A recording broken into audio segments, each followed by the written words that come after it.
Здравейте! Днес се захващаме с нещо наистина голямо, което ще промени технологичния свят, какъвто го познаваме. Законът на Европейският съюз за изкуственият интелект. И не, това не е просто поредната скучна регулация. Това е пътната карта на Европа за бъдещето на ИИ. Нека да видим заедно какво означава всичко това на практика. Да започваме. Ако има едно единствено нещо, което трябва да запомним от всичко, което ще си кажем днес, нека да е това изречение. Защото то казва всичко. Законът за ИИ всъщност не се занимава толкова с сложни алгоритми или код. Не, той се занимава с безопасност. Представете си го като правилата за предпазните колани в колите. Целта е същата – да се защитят хората. Този менталитет на безопасността на първо място е ключът към разбирането на целия закон. И така, ето го и нашият план за днес. Първо, ще разнищим голямата идея зад целия този закон. След това, нещо много важно, ще видим дали сме доставчик или внедрител, защото, повярвайте ми, разликата е огромна. Ще разбием на съставни части и прочутата пирамида на риска и накрая ще разгледаме как всичко това може да се приложи на практика. Да вървим напред! Добре, каква е голямата цел тук? Ами всичко се свежда до една дума – доверие. Европейският съюз иска хората да могат да се доверят на изкуствения интелект. И за да стане това, законът се фокусира върху превенцията. Идеята е, доста проста всъщност, да хващаме проблемите и да ги решаваме преди една ИИ система да стигне до хората, а не след като вредата вече е факт. И да не си помисли някой, че това засяга само готовия продукт, който виждаме накрая. Не. Законът е там от самото начало, от първоначалната идея, през писането на кода, обучението на модела, чак до пускането му на пазара и дори след това. Покрива абсолютно целия жизнен цикъл. Стигаме до един ключов въпрос. Кой всъщност сме ние в цялата тази схема? Законът ни дава една от две основни роли. И в зависимост от отговора, задълженията се променят коренно. Нека видим коя е нашата. Всъщност е супер просто. Ние ли създаваме робота или го използваме? Доставчика е този, който създава и продава ИИ системата. Внедрителят е този, който я ползва в реалния свят. Например, една болница, която използва ИИ за диагностика. Едния създава, другия прилага. И ето стигаме до абсолютното сърце на закона. Идеята, която променя всичко. Не всеки изкуствен интелект е еднакъв и не може да се третира по един и същи начин. Подходът е ясен. Колкото по-голям е потенциалният риск, толкова по-строги са правилата. Всичко е подредено в една пирамида и да разберем къде се намираме в нея е най-важната първа стъпка.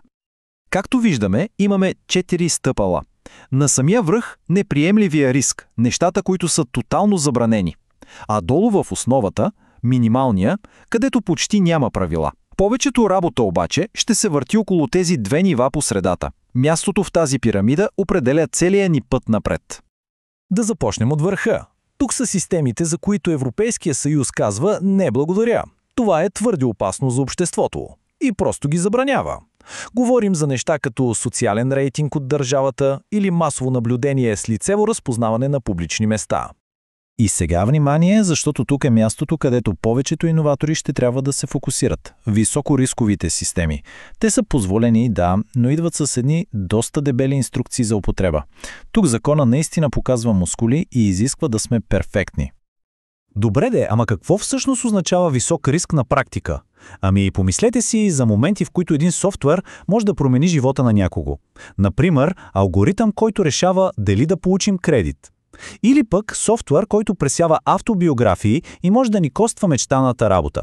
Ако грешката може да има сериозни последствия, вероятно говорим за висок риск. Но нека си поемем дъх. Повечето ИИ системи, с които се сблъскваме всеки ден, спам филтърът в почтата, чатбота в онлайн магазина, те са долу, в основата на пирамидата. Тук закона е много по-спокоен. Главното правило обикновено е просто. Кажете на хората, че си взаимодействат с ИИ. Това е. Окей, след като вече имаме картата на рисковете, време е да се гмърнем по-дълбоко. Какво точно се изисква, ако нашата система попадне в категорията висок риск? Следващите няколко минути са като наръчник за оцеляване. Първият и може би най-важен стълб – данните. Тук законът е кристално ясен. Каквото посееш, такова ще пожънеш. Или, казано по-просто, ако захраниш системата с лоши данни, ще получиш лоши резултати. Затова данните трябва да са с топ качество, представителни и без грешки. Стълб номер 2. Прозрачност. Край на черните кутии, в които не знаем какво се случва. Всеки, който използва системата, трябва да получи ясна документация, която обяснява какво прави тя, какви са нейните граници и как да я ползва правилно. Нещо като опътване за употреба, но на стероиди. Третият стълб е, може би, най-важният – човешкият надзор. Или, както обичам да го наричам, големият червен бутон. Идеята е, че винаги трябва да има човек, който да държи юздите. ИИ може да предлага, да анализира, но човекът трябва да има последната дума и най-вече възможността да дръпне шалтера, ако се наложи. И последният четвърти стълб е свързан с техниката. Системите трябва да са, здрави. Да са точни, да са устойчиви на грешки и, разбира се, да са защитени от хакери. Трябва да са надежни. Точка. И когато всичко това е изпълнено, какъв е резултата? Ето този знак – маркировката CE. Това е нещо като печат за одобрение. Като го видите, знаете, че продуктът е минал през всички проверки и отговаря на най-високите стандарти за безопасност. На практика това е неговият паспорт за целият европейски пазар. Добре, разбрахме какво трябва да се направи. Но сега идва по-трудният въпрос. Как? Как да приложим всичко това в една реална организация? Нека преминем от теорията към инструментите. За да не се изгубим в хилядите детайли, ето един много полезен модел – пирамидата за управление. Представете си я като строеж на къща. Горе, на върха, в оркестрацията, са архитектите. Те правят плана. По средата, в интеграцията, са инженерите, които се грижат всичко да е по стандартите. А долу в основата, в изпълнението, са строителите, които документират всяка поставена тухла. Супер важно е да се отбележи, че законът не иска да убие иновациите. Точно обратното. Затова въвежда така наречените регулаторни пясъчници. Това е като една безопасна тестова площадка, където компаниите могат да експериментират с най-смелите си и нови идеи под зоркия поглед на регулаторите. Така се насърчават иновациите, но по един безопасен начин. И така, докато говорим за всичко това, е важно да погледнем и голямата картина. Този закон не е просто европейска работа. Както видяхме преди години с GDPR, правилата, които се създават в Европа, много често се превръщат в световен стандарт. Вероятно, същият подход ще повлияе на регулациите за ИИ по целия свят. И това ни води до финалния голям въпрос, с който ще завършим днес. Дали тази пирамида на риска, която се роди в Брюксел, наистина ще стане моделът, по който целият свят ще регулира изкуствения интелект?